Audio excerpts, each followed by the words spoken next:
नमस्कार, बहुत स्वागत है आपका। आप देख रहे हैं यूपी मांगे उत्तर। आपके साथ मैं हूं आसिफ शेख।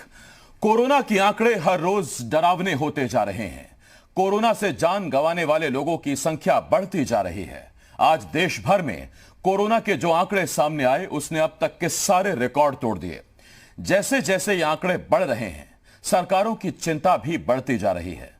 कोरोना की दूसरी लहर देश में जो तबाही मचा रही है, अभी उससे निपटने में ही पूरा सिस्टम जुटा हुआ है। इसके बीच तीसरी लहर की चेतावनी ने देश को और ज्यादा डरा दिया है। ज्यादा खतरनाक बात यह है, कहा यह जा रहा है कि इस तीसरी लहर का बड़ा कहर हमारे बच्चों पर पड़ेगा।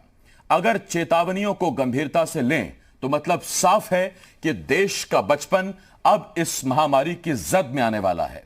कहते हैं हम केवल बेहतर तैयारी से ही किसी भी चुनौती का सामना कर सकते हैं। दुर्भाग्य से दूसरी लहर की चेतावनी को हमारी सरकारों ने गंभीरता से नहीं लिया और नतीजा हमारे आपके सामने है।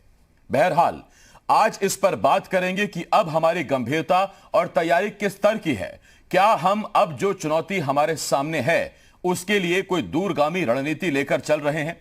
लेकिन उससे पहले अब तक जो हुआ है वो संक्षेप में आपको बताते हैं।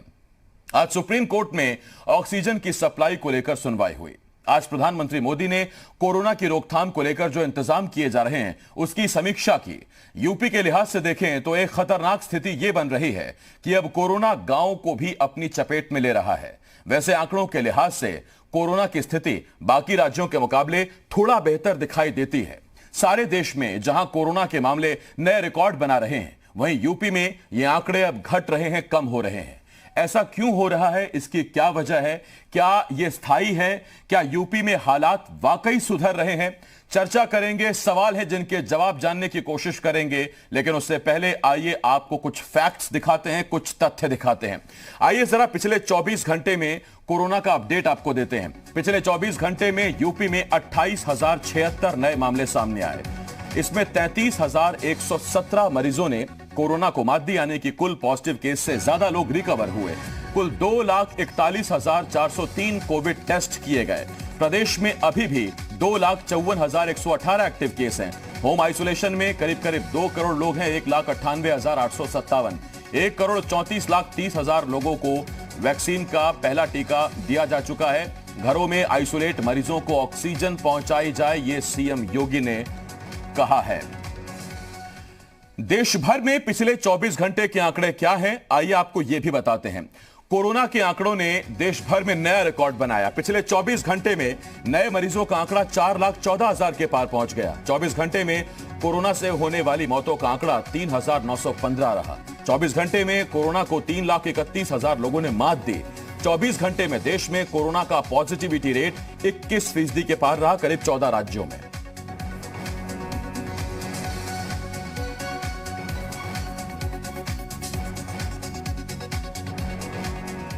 तो उत्तर प्रदेश में कोरोना मरीजों के रिकवरी रेट में इजाफा हुआ है। इसको लेकर बीजेपी का कहना है कि सरकार कोरोना को लेकर पूरी तरह से गंभीर है, तो वहीं विपक्ष का कहना है कि कोरोना की रोकथाम को लेकर सरकार पूरी तरह से फेल रही है। उत्तर प्रदेश सरकार भी चुनौती से निपटने के लिए लगातार प्रभावी कदम उठा रही है। माननीय मुख्यमंत्री जी स्वयं मॉनिटरिंग कर रहे हैं और जिला हॉस्पिटल्स तक ऑक्सीजन प्लांट लग जाए, सीएससी तक तैयार हो जाए, जिससे तीसरी वेव, जिसका खतरा विभिन्न वैज्ञानिकों ने बताया है, तीसरी वेव आने पर जो बेड्स हैं उनके अनुपात में 10% वेंटिलेटर हो और जो कोविड हॉस्पिटल हो वहां 30% बेड के अनुपात में वेंटिलेटर हो। इसके लिए उत्तर प्रदेश सरकार काम कर रही है। जिस तरह से उत्तर प्रदेश की सरकार आज भी कोरोना को लेकर उत्तर प्रदेश की जनता को भ्रमित कर रही है, वो माननीय उच्च न्यायालय में साबित हो चुका है, किसी से छुपा नहीं। और सबसे ज्यादा चिंता की बात यह है, विषय यह है कि कोरोना अब गांव की तरफ बढ़ रहा है और गांव को अपने चपेट में ले रहा है। सरकार को शीघ्र अतिशीघ्र इस पर त्वरित कार्रवाई करते हुए तत्काल प्रभाव से काम करना चाहिए, ताकि कोरोना को गांव में जाने से रोका जाए। जब देश के ऊपर संकट आया है, लोग कोरोना से ऑक्सीजन की कमी से बेड की समस्या से जूझ रहे हैं, उस समय भाजपा सरकार सिर्फ और सिर्फ चुनावी मूड में है। देश के लोगों को भारतीय जनता पार्टी ने इस तरीके से उनके हाल पर मरने को छोड़ दिया है। इसी वजह से आज श्रीमती सोनिया गांधी जी ने मांग की है कि ऑल पार्टी मीटिंग बुलाई जाए और जिसमें ये एक प्लान सरकार बनाए और विपक्ष का भी सहयोग ले। तो सत्ता पक्ष और विपक्ष के ये बयान भी हमने आपको सुनवाए। दो खास मेहमान इस वक्त हमारे साथ जुड़ रहे हैं। बीजेपी की तरफ से प्रवक्ता मनीष शुक्ला जी हमें ज्वाइन कर रहे हैं, तो साथ ही साथ कांग्रेस की तरफ से हैदर अब्बास जी इस वक्त इस डिबेट में हमारे साथ जुड़ रहे हैं। मैं आप दोनों का बहुत स्वागत करता हूं। समाजवादी पार्टी की तरफ से भी अभी हमारे साथ एक खास मेहमान जुड़ेंगे। मैं आप दोनों के पास आ रहा हूं, लेकिन उससे पहले इस वक्त एक बड़ी खबर आ रही है, और बड़ी खबर यह है कि प्रयागराज में यह बड़ी खबर आ रही है। केंद्र हाईकोर्ट ने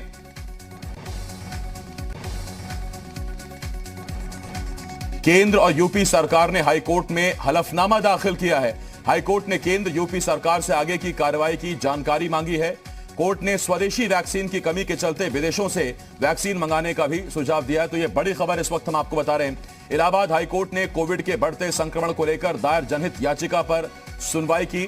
कोरोना मामलों से निपटने को लेकर केंद्र और राज्य सरकार ने अदालत में हलफनामा दाखिल किया है, जिस पर हाईकोर्ट ने केंद्र और राज्य सरकार से आगे की कार्रवाई की जानकारी मांगी है। हाईकोर्ट ने स्वदेशी वैक्सीन की कमी के चलते विदेशों से वैक्सीन मंगवाने का भी सुझाव दिया। उच्च न्यायालय ने रूसी टीका यानी रूसी वैक्सीन स्पुतनिक वी की खरीद पर केंद्र से जानकारी मांगी है।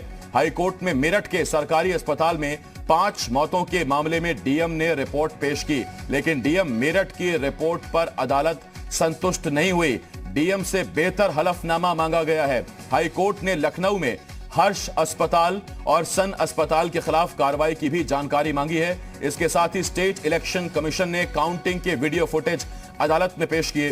पिछली सुनवाई में कोर्ट ने लखनऊ, प्रयागराज, वाराणसी, गोरखपुर, गाजियाबाद, मेरठ, गौतम बुद्ध नगर और आगरा जिलों के काउंटिंग सेंटर्स के सीसीटीवी फुटेज मांगे थे। कोर्ट ने फुटेज देखकर पूछा भीड़ रोकने को लेकर क्या कदम उठाए गए थे। वहीं जस्टिस वी के श्रीवास्तव मामले पर राज्य सरकार ने कोर्ट में रिपोर्ट पेश की, जिस पर कोर्ट ने विस्तृत रिपोर्ट देने को कहा है। कोरोना संक्रमित जस्टिस वी के श्रीवास्तव का इलाज के दौरान निधन हो गया था। जस्टिस वी के श्रीवास्तव हाईकोर्ट की लखनऊ बेंच में कार्यरत थे। मामले की अगली सुनवाई 11 मई को इलाहाबाद हाईकोर्ट में होगी। हाईकोर्ट की डिवीजन बेंच कोविड के मामले की मॉनिटरिंग कर रही है। यानी लब्बो लबाव यह है, आपको याद होगा 2 दिन पहले हाईकोर्ट ने डीएम लखनऊ और डीएम मेरठ से जानकारी मांगी थी, हलफनामा देने को कहा था। आज डीएम मेरठ ने जो हलफनामा दिया है, कोर्ट उससे संतुष्ट नहीं हुआ और कहा कि बेहतर हलफनामा दें, यानी कि उनके जवाब से संतुष्ट नहीं हुआ है। सरकारी अस्पताल में 5 लोगों की मौत हुई थी और उसी वजह से सवाल उठने शुरू हुए थे। तो ये बड़ी खबर इस वक्त हम आपको बता रहे हैं, और बड़ी खबर ये कि कोविड मामलों की सुनवाई को लेकर आज हाईकोर्ट में उत्तर प्रदेश सरकार ने भी हलफनामा दाखिल किया है, केंद्र ने भी हलफनामा दाखिल किया है। तो सुप्रीम कोर्ट हो चाहे हाई कोर्ट, लगातार सरकारों से पूछ रहे हैं कि आपकी क्या तैयारियां हैं, और यही हमारा भी पहला सवाल है। 2 खास मेहमान हमारे साथ जुड़े हुए हैं। मनीष शुक्ला जी हैं, हैदर अब्बास साहब हैं। मनीष जी, सरकार के एक्सपर्ट्स कह चुके हैं, तमाम बड़े साइंटिस्ट, डॉक्टर्स कह चुके हैं कि तीसरी लहर आएगी, बच्चों पर यह लहर भारी पड़ सकती है। तीसरी लहर तो छोड़िए जनाब, दूसरी लहर पर क्या आप तैयार हैं? रोजाना कोर्ट से फटकार मिल रही है, कोर्ट सवाल पूछ रहा है, चिंतित है। देखिए आरिफ जी, कोरोना की दूसरी लहर का संक्रमण का प्रसारण बहुत तेजी से हुआ, जिसके नाते से अत्यधिक संख्या में मरीज निकले। अप्रैल 24 को उत्तर प्रदेश में सबसे ज्यादा नए संक्रमित मरीज निकले थे, 38,000। लेकिन तब से लगातार नए संक्रमित मरीजों की संख्या कम हुई है और जो उपचारित होकर घर जा रहे हैं उनकी संख्या बढ़ी है। एक अच्छा साइन है और उत्तर प्रदेश सरकार सचेत होकर इस बात में, इस कार्रवाई में लगी है कि उत्तर प्रदेश के नागरिकों का जीवन बचे, कोरोना से कम नुकसान हो। इसके लिए जो भी तात्कालिक उस समय जो क्रंच था उसको भी समाप्त किया गया, ऑक्सीजन की उपलब्धता को सुनिश्चित किया गया, जीवन रक्षक दवाओं और इंजेक्शंस की कालाबाजारी रुके, इसके लिए कड़े कदम उठाए गए। तो अब उसका जो परिणाम है वो सामने आ रहा है। आज भी 33,117 लोग उपचारित होकर घर गए हैं। और एक बात ठीक है, हमको आगे जो तीसरी लहर है उसका अंदेशा लोगों ने जताया है, वैज्ञानिकों ने लगाया है, तमाम लोगों ने लगाया है। और उत्तर प्रदेश सरकार भविष्य की क्या तैयारी कर रही है, आपका ये सवाल अच्छा है, मैं जरूर उसका जवाब देना चाहूंगा कि एक नॉर्म्स बना है कि हर 100 बेड पे 10 वेंटिलेटर होने चाहिए, और जो कोविड हॉस्पिटल स्पेशली बनेंगे उसको उसमें 100 बेड पे 30% यानी 30 बेड होने चाहिए। इस तरह से काम चल रहा है। सभी जिला हॉस्पिटल्स में लगभग ऑक्सीजन प्लांट लग रहे हैं, कहीं कहीं शुरू भी हो गए। जौनपुर समेत, झांसी समेत कई जगहों पे जिला हॉस्पिटल्स में ऑक्सीजन प्लांट शुरू भी हो गए हैं। लेकिन जो लहर की बात हो रही है, तीसरी लहर, तीसरी वेव, और जो गांवों के खतरे की तरफ भी उत्तर प्रदेश सरकार चिंतित है और सचेष्ट भी है। इसलिए जो सीएससी होती है यानी सामुदायिक शिक्षा जो केंद्र होते हैं, उनको भी कोविड से लड़ने के युक्त बनाया जाए। इसके लिए वहां ऑक्सीजन कंसंट्रेटर की व्यवस्था करने का प्लान हमारी सरकार ने बनाया है। तो हमको लगता है कि इसके अतिरिक्त जो वैक्सीनेशन है, उत्तर प्रदेश में 18 से 44 वर्ग आयु वाले लोगों के करीब 85,000 लोगों को डोज दिया जा चुका है 7 जिलों में, और आगामी सोमवार से 11 जिलों में वैक्सीनेशन का काम शुरू किया जाएगा। 18 से मनीष जी, ये देखिए, कोविड में डॉक्टर्स कहते हैं, एक्सपर्ट्स कहते हैं कि सकारात्मकता बनाए रखिए। आपके ये आंकड़े, ये तैयारियों के दावे अच्छे लगते हैं सुनने में सर, ये सकारात्मकता भी बढ़ाते हैं। लेकिन जो मेरा छोटा सवाल आपसे ये है, तो क्या दूसरी लहर को लेकर ये युद्ध स्तर पर तैयारियां नहीं की गई थी? क्या वजह है कि उत्तर प्रदेश में 3,000 का रेमडेसिविर इंजेक्शन एक मरीज का तीमारदार जान बचाने के लिए 20,000, 30,000, 40,000 रुपए तक खरीदने के लिए मजबूर है? देखिए, आपका ये सवाल भी आपने सवाल कर दिया, नहीं तो छूट जाता और लोगों को पूरी बातें नहीं ध्यान में आती। देखिए, 2019 में हमारे पास कुल वेंटिलेटर 175 जो हॉस्पिटल उत्तर प्रदेश के हैं, उसमें कुल वेंटिलेटर 225 थे।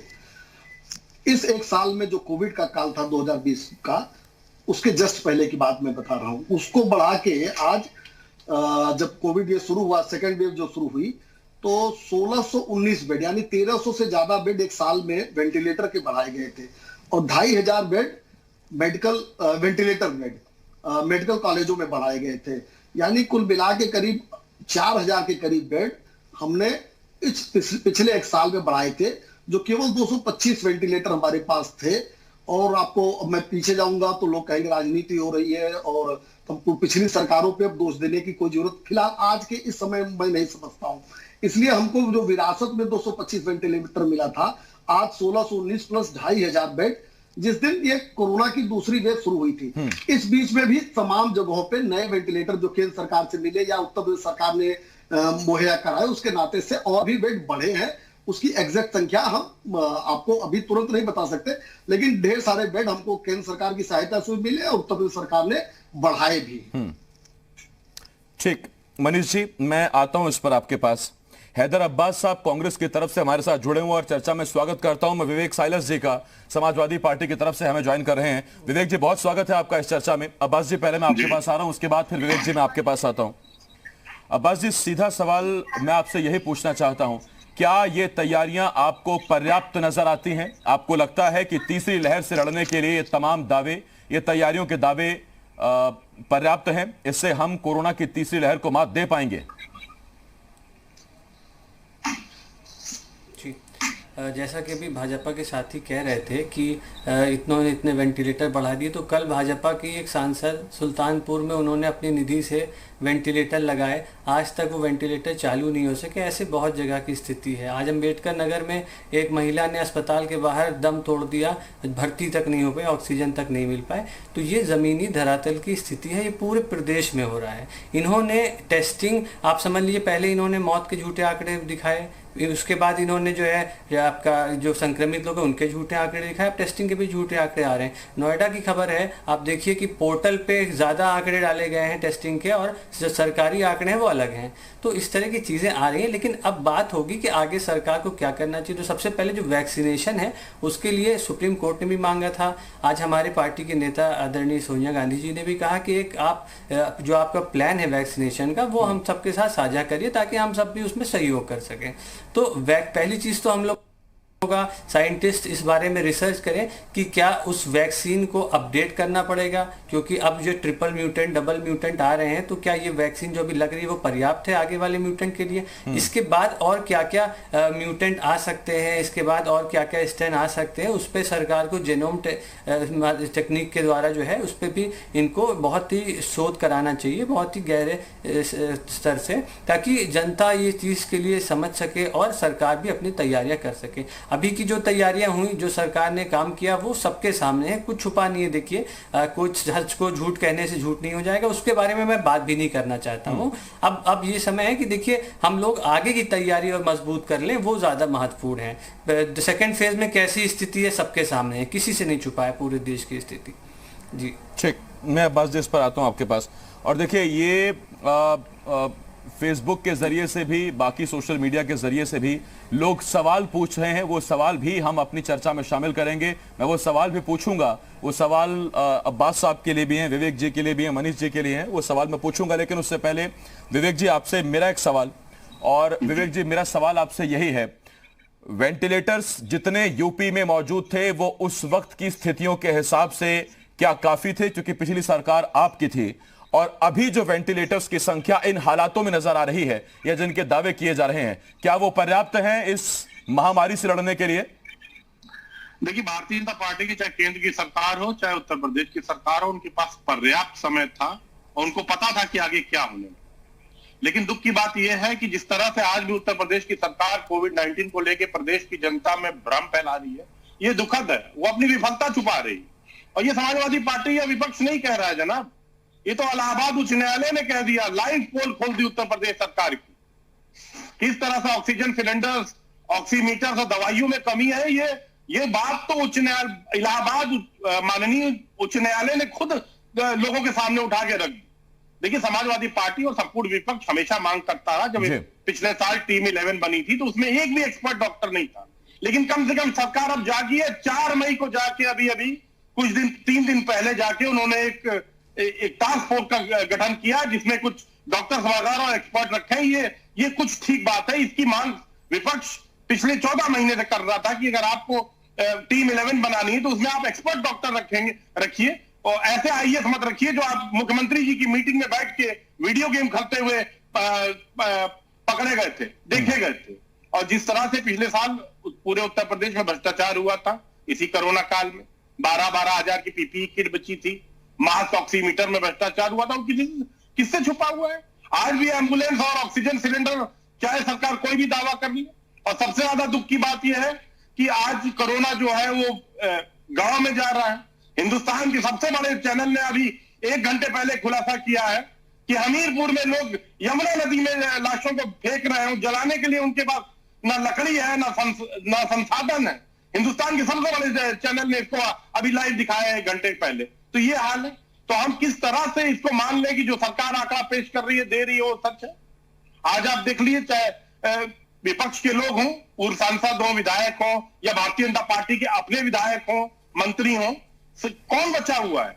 आज रायबरेली के भारतीय जनता पार्टी के विधायक, उनकी भी दुखद मृत्यु हो गई है और सरकार झूठ पे झूठ बोल रही है। नहीं, जो साथी चले गए विवेक जी, उनके लिए बहुत श्रद्धांजलि है। बिल्कुल, पंडित जी का भी निधन हो गया, उस पर भी उन्हें हम श्रद्धांजलि देते हैं, पूर्व मंत्री, कद्दावर नेता पार्टी के। लेकिन सवाल बहुत सारे हैं। सवाल यह है कि अब जो तैयारियों के दावे हैं, वो तैयारियां किस लिहाज से हो रही हैं? वैक्सीनेशन का हम दम भरते हैं, वैक्सीनेशन के हम भरोसे हैं, लेकिन वो वैक्सीनेशन के आने वाले म्यूटेंट वेरिएंट को लेकर तैयार है? ये भी एक बहुत बड़ा सवाल है। ये तमाम सवाल हम पूछेंगे। एक छोटे से ब्रेक के लिए हमें रुकना होगा। मनीष जी, मैं लौट रहा हूं आपके पास। एक छोटा सा ब्रेक है, बहुत जल्द लौट रहे हैं।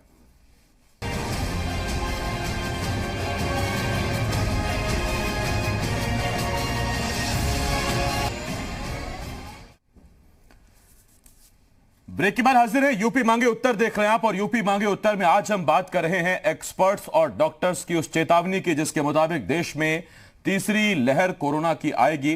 कुछ अलग वेरिएंट के साथ आ सकती है, और इस बार बच्चों पर खतरा हो सकता है, जो एक्सपर्ट्स ने बताया है उसी पर आज हम सवाल पूछ रहे हैं कि क्या तैयारियां हैं, दूसरी लहर से हम कैसे निपट रहे हैं। हमारे साथ एक खास पैनल जुड़ा हुआ है, 3 मेहमान हमारे साथ हैं। मनीष शुक्ला जी बीजेपी की तरफ से, विवेक साइलस जी प्रवक्ता हैं समाजवादी पार्टी के, कांग्रेस के प्रवक्ता हैदर अब्बास जी हमारे साथ जुड़े हुए हैं।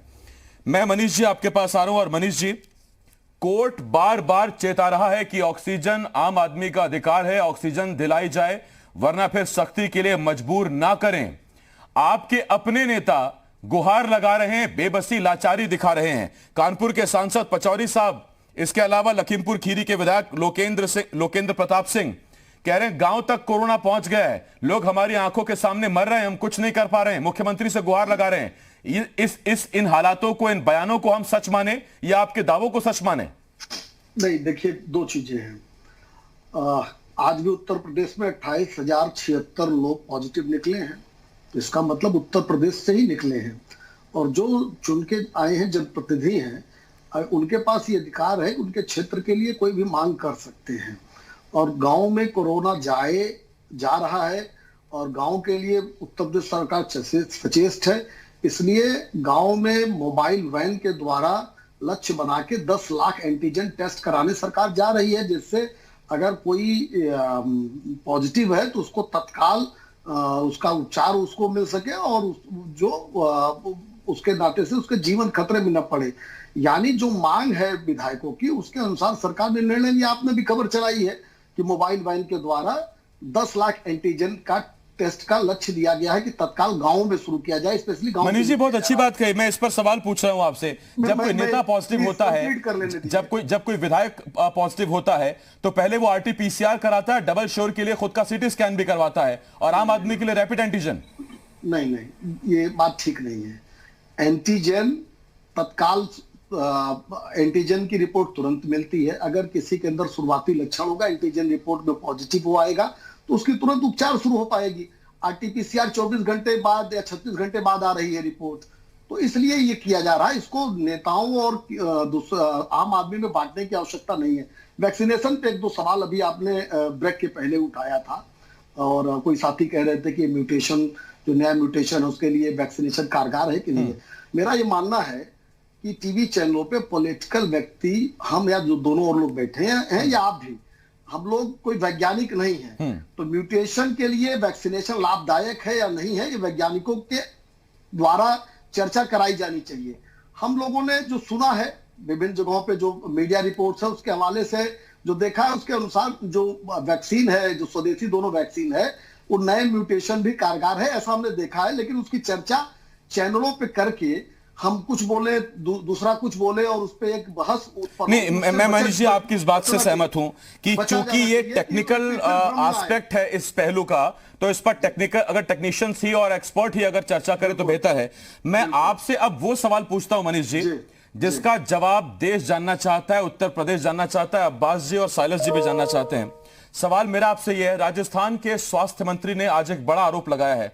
उन्होंने कहा कि हम अपने लोगों के लिए वैक्सीन खरीद रहे हैं, तो उस वैक्सीन पर 5% का GST केंद्र सरकार ले रहा है। ऐसे महामारी के आपदा में भी सर, अगर GST आप लेंगे, वो भी 5%, कैसे काम चलेगा? और उनका यह भी कहना है कि 50 करोड़ रुपए से ऊपर का GST हमको चुकाना पड़ेगा हमारी इस खेप के लिए, जिसमें हम कम से कम 18 लाख लोगों को वैक्सीनेट कर सकते हैं।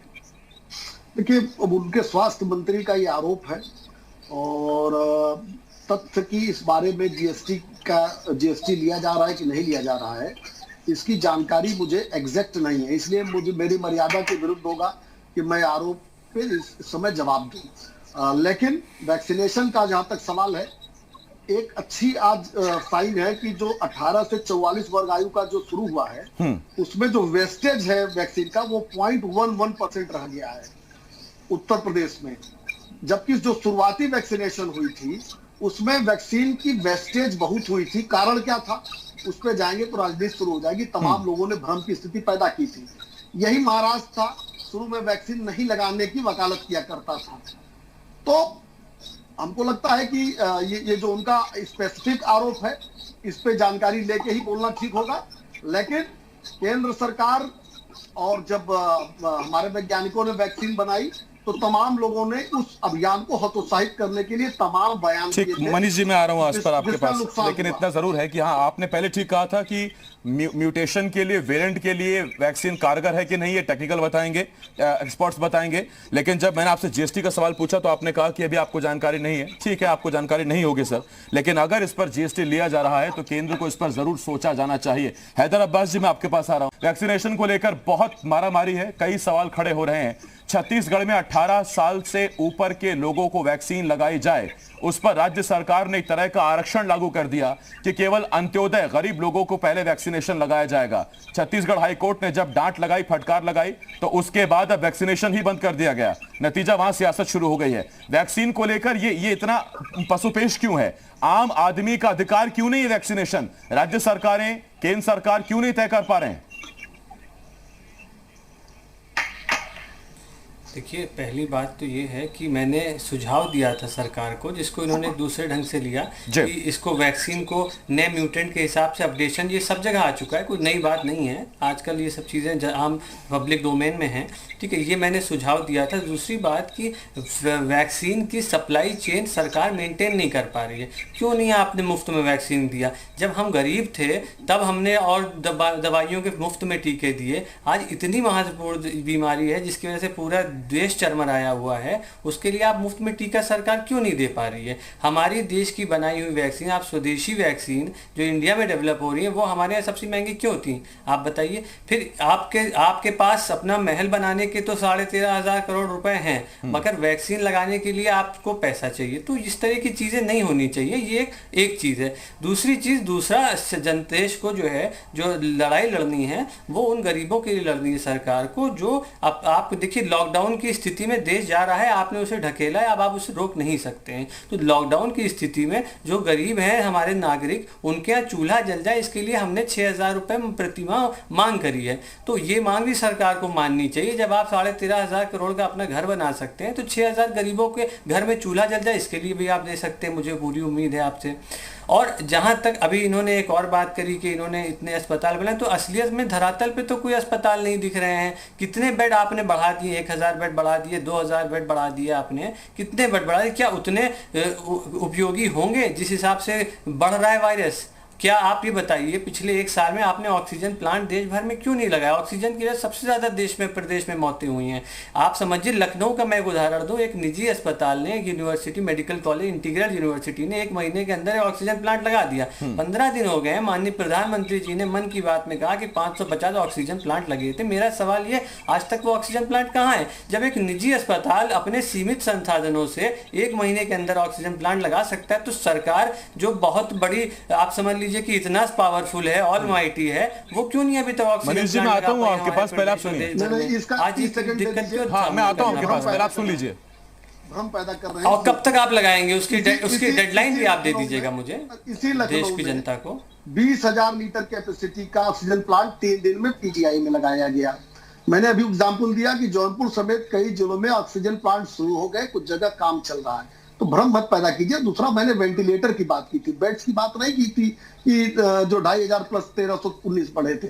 वेंटिलेटर और सामान्य बेड में देखिए मनीष जी, रही बात जब बेड की, तो आप समझिए कोर्ट में वकील खुद सुनाते हैं कि पोर्टल पर मौजूद है खाली बेड्स हैं, लेकिन वहां जब असलियत में जाइए तो बेड्स मौजूद नहीं होते हैं। ये कोर्ट में खुद वकील ने सुनाया था, वो सबने देखा है सर। तो देखिए, उसमें छिपाने वाली कोई बात नहीं, हम तैयारियों को लेकर बात कर रहे हैं। इसमें किसी को कोसने नहीं बैठे सर हम यहाँ। एक मिनट सुझाव को लेकर बात, मैंने ये नहीं कहा। नहीं, इन्होंने कहा कि मनीष जी कह रहे थे कि 100, 150, 1,000 बेड बढ़ाया।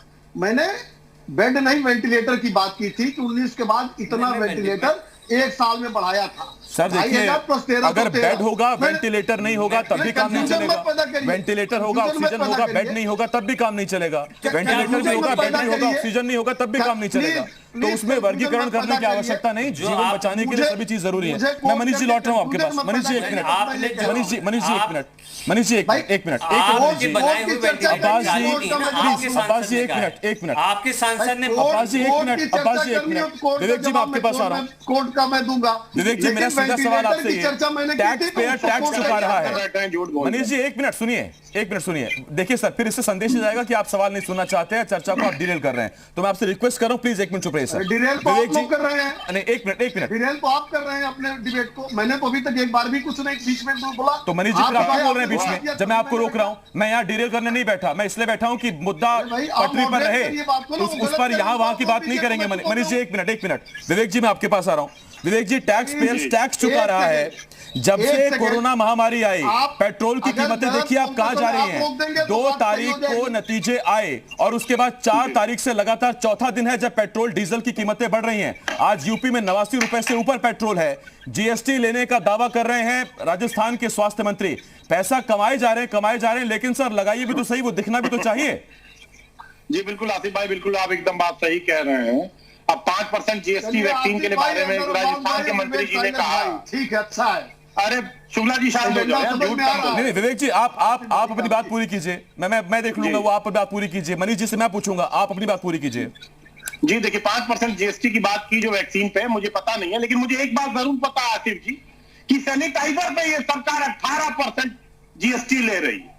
सैनिटाइजर तक को नहीं छोड़ रही है, वो 18% जीएसटी ले रही है, ये हमको पता।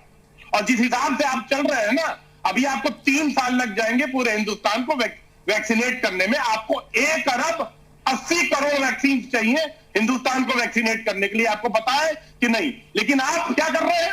आप अपनी वाहवाही में वैक्सीन को एक्सपोर्ट कर रहे हैं, अपनी इमेज क्रिएट कर रहे हैं। यहाँ लोग मर रहे हैं, कोई दिक्कत नहीं। भाजपा वाली थी, और भाजपा वाली वैक्सीन है।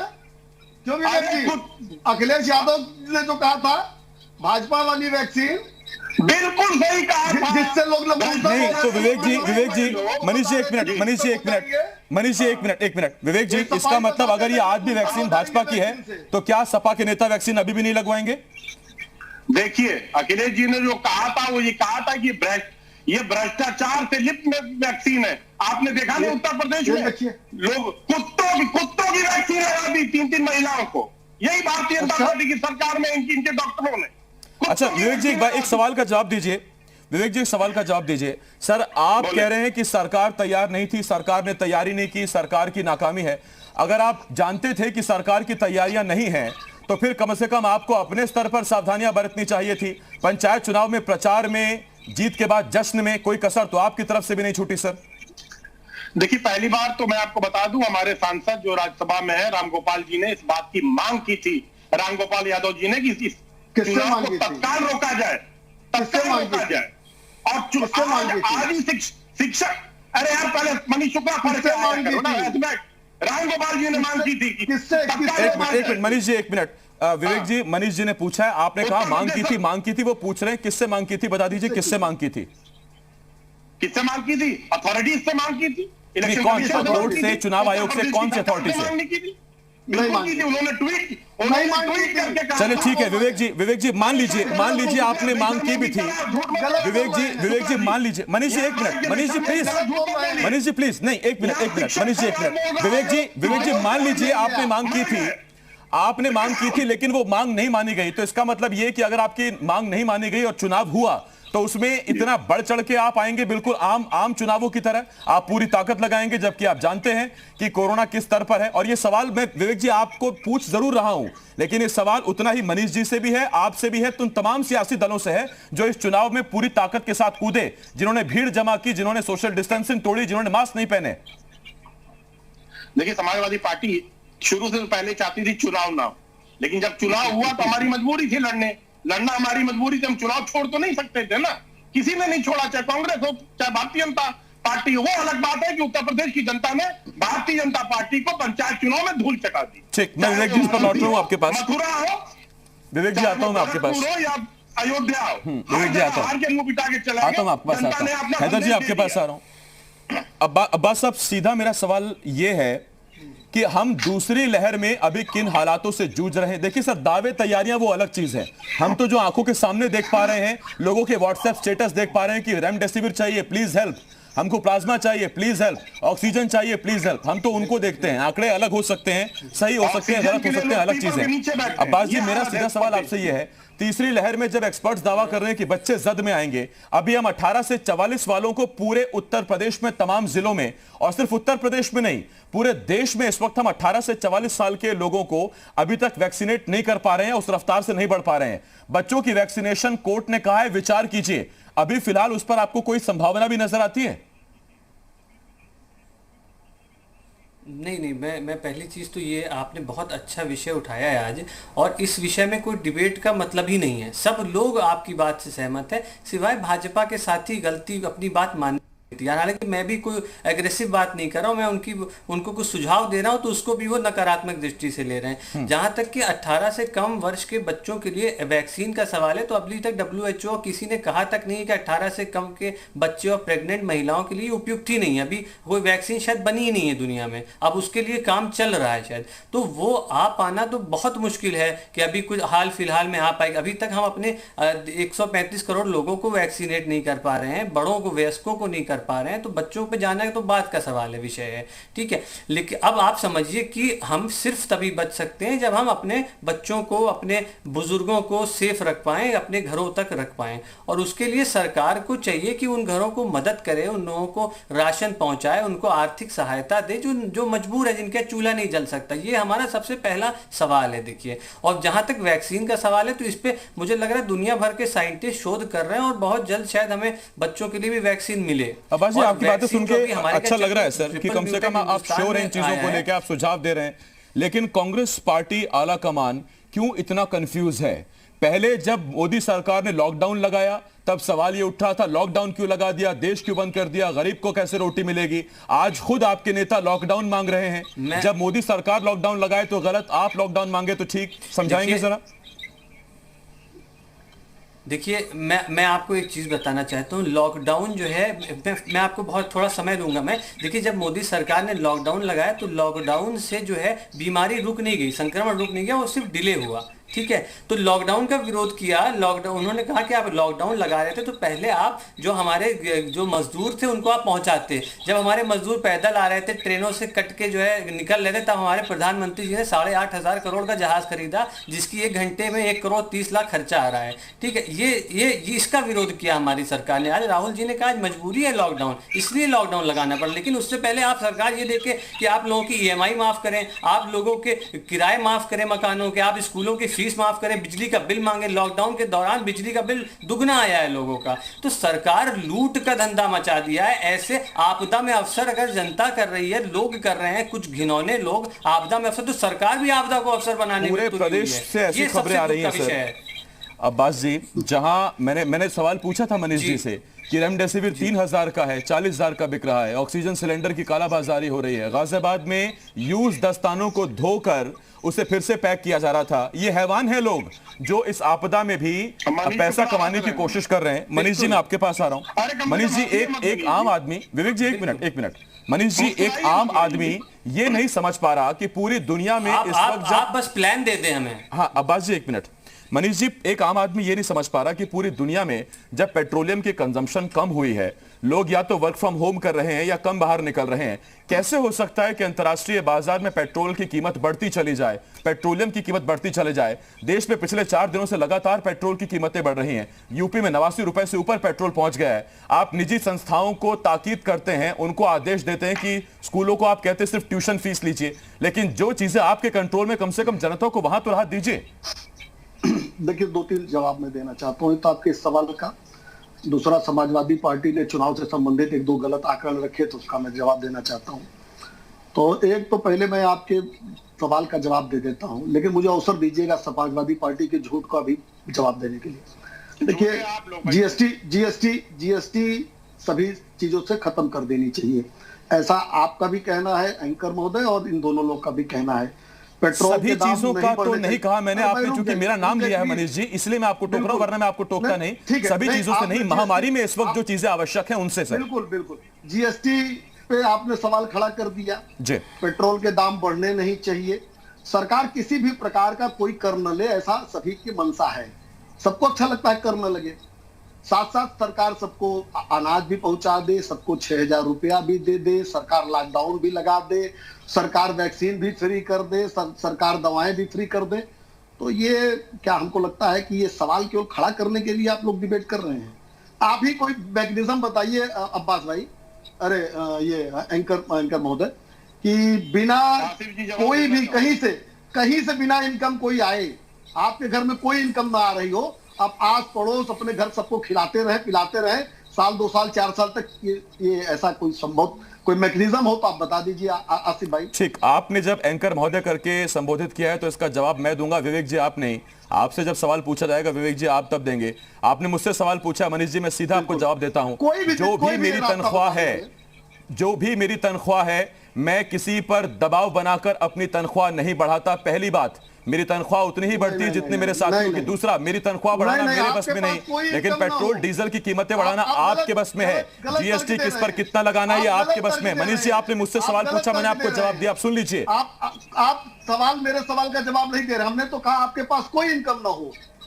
भाई इनकम सरकार की यही है ना, जीएसटी है। मनीष जी इसीलिए मैंने आपको उस दौर में रोका था, इसलिए मैंने आपको रोका था कि मैंने बिल्कुल नहीं कहा कि आप अपनी इनकम रोक लीजिए, आप बिल्कुल जीएसटी खत्म कीजिए। मैंने कहीं नहीं कहा, मैंने आपसे सीधा ये कहा था कि कम से कम महामारी में जिस चीज की आवश्यकता है उस पर तो जीएसटी लेना बंद करिए, अगर आप ले रहे हैं तो। देखिए आसिफ जी, मैं भी जानता हूं, मैं भी 8-9 साल से डिबेट कर रहा हूं। सवाल का मंतव्य हमें भी समझ में आता है कि आपने एक जीएसटी का सवाल वहां से खड़ा किया, यहां से खड़ा किया कि ये इनकम कैसे अन्य इनकम कैसे आ रही ले रही है, सरकार कोई रास्ते बंद नहीं कर रही है। हाँ, लेकिन अन्य सारी चीजें जारी रहे। देखिए व्यवहारिक डिबेट आज कम से कम महामारी के समय में कोई ऐसी बात ना हो कि जो पॉसिबल नहीं है। सरकार भी कहीं जो दवा दे रही है, जो वैक्सीनेशन दे रही है, उत्तर प्रदेश में सभी आयु वर्ग के लोगों के लिए वैक्सीनेशन फ्री है। ये डिबेट में इशू नहीं आया, जो लोग जाएं सबको फ्री है। तमाम राज्यों में, हमारे भाजपा शासित सभी राज्यों में वैक्सीनेशन फ्री है, सरकारों ने फ्री करके रखा है। तो अन्य दलों की सरकार क्यों नहीं फ्री कर रही है? महाराष्ट्र में जहां कांग्रेस की सरकार है, वहां जनसंख्या के अनुपात से नए संक्रमित कितने आ रहे हैं? पूरे देश में जो संक्रमण फैला है वो किस राज्य से होते हुआ गया है? राजस्थान में फ्री है, कांग्रेस सरकार में तो फ्री करती है। नहीं, वहाँ जहाँ सरकारी अस्पताल में वैक्सीनेशन हो रहा है वहाँ फ्री है। बाकी निजी अस्पतालों में लगवाना चाहे तो उसकी एक निश्चित कीमत तय की गई है, जो निश्चित कीमत चुकाई जानी है। विवेक जी मैं आपके पास आ रहा हूँ और सिर्फ 30 सेकंड दे पाऊंगा मैं आपको। विवेक जी मेरा आपसे सवाल सीधा यही है, देखिए आप ये तो मानेंगे कि उत्तर प्रदेश में अब तक सबसे ज्यादा टेस्टिंग हुई है। विवेक जी सुन तो लीजिए, आप ये मानेंगे सबसे ज्यादा टेस्टिंग उत्तर प्रदेश में हो रही है। आंकड़ों में आप दावा कर रहे हैं कि हेरा फेरी हो रही है, अब्बास जी भी कह रहे हैं, वो एक अलग मसला है। लेकिन अपनी तरफ से सरकार की जो कोशिशें हैं वो तीन यही कर सकते हैं। आप टेस्टिंग कर सकते हैं, आप ट्रेस कर सकते हैं, आप ट्रीट कर सकते हैं। कम से कम राज्य सरकार उस तरह बढ़ती दिख तो रही है या नहीं दिख रही? देखिए आसिफ जी, सबसे बड़ी दुख की बात है कि अभी मनीष शुक्ला साहब ने सरकार की खुली लूट को जाहिर बता दिया कि सरकार जो कर रही है अच्छा लूट है। और क्या है, पिछले साल भी लगातार 16 दिन पेट्रोल डीजल के दाम बढ़े थे। लॉकडाउन में लगातार 16 दिन लगातार मनीष शुक्ला आपने दाम बढ़ाए थे उत्तर प्रदेश में। हिंदुस्तान में कभी नहीं हुआ। लूट अपराध ये लूट है, आप लोग चोर हैं। नहीं, ये शब्दों की गरिमा का ख्याल रखिए विवेक जी। नहीं, ये चोर उचक के नहीं चलेगा। विवेक जी 1 मिनट का संस्कार है और आपके चैनल पे बैठ के बोला जा रहा है। नहीं विवेक जी, ये नहीं आपके मनीष जी, आपकी आपत्ति से पहले मैंने आपत्ति दर्ज कराई। नहीं मनीष जी, ये इस डिबेट में अब शब्दों का इस्तेमाल नहीं होगा। ठीक, हो गया, बहुत हो गया सर। धन्यवाद आपका मनीष जी, विवेक जी और अब्बास जी, बहुत शुक्रिया आपका हमारे साथ जुड़ने के लिए। लेकिन देखिए आज बहस सीधा तीसरी लहर को लेकर थी, उस संभावित तीसरी लहर को लेकर जिसमें दावा यह किया जा रहा है कि इसमें वेरिएंट चेंज हो सकता है, बच्चे इसमें जद में आ सकते हैं। बहुत से सवाल तैयारियों को लेकर, बेड्स, ऑक्सीजन, वेंटिलेटर, आईसीयू, उनको लेकर हमने पूछे। सरकार का दावा है कि हमारी तैयारियां पूरी हैं, लेकिन अब शायद इन तैयारियों की हकीकत तभी मालूम चलेगी अगर तीसरी लहर आती है और फिर वो हमारे सामने हम देखेंगे कि क्या वो तैयारियां हैं। दावे बड़े हैं, सरकार कोशिशें भी कर रही है। हमने एक एंगल ये भी जानने की कोशिश की कि आम आदमी इस कोविड काल में आर्थिक तौर पर बुरी तरह से टूट चुका है, तो क्या उसे अभी भी राहत की उम्मीद नहीं होनी चाहिए? उस पर सरकार ने अपनी मजबूरी गिनाई है। ये कुछ सवाल थे जिनके हम जवाब जानने की कोशिश कर रहे थे। एक छोटे से ब्रेक के लिए हमें रुकना होगा, लेकिन ब्रेक के बाद भी तमाम बड़ी खबरें जल्द लौट रहे हैं।